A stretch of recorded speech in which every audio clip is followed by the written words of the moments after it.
This year's fourth annual Unity Talent Show brought together an extremely talented group of individuals to perform and compete in the Maxwell Theater on the Augusta University Somerville campus. I'm the Director for Multicultural Student Engagement, and this is our Unity Talent Show, which is an opportunity for students to come and display their different talents on stage, but as well as art. This year, for the first time, we have some art displayed, and we're hoping to grow that in future years. But really, it's just a celebration of our community and a time to really look at each other and celebrate our differences, but also what makes us together as one. The Unity Talent Show offers a chance to support fellow students, building community and working toward the ultimate goal of inclusion.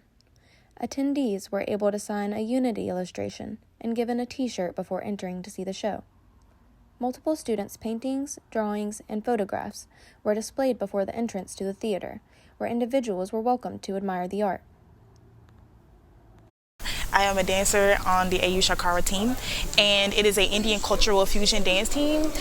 So the routine that we got today is like Bollywood, fusion, like hip hop, and I decided to be in the talent show because I like dancing. I'm not that good, but I like dancing. Dancers, singers, pianists, and more were all welcome to the stage to perform their way to first, second, or third place for a chance to win scholarship money and a plaque of recognition for their abilities.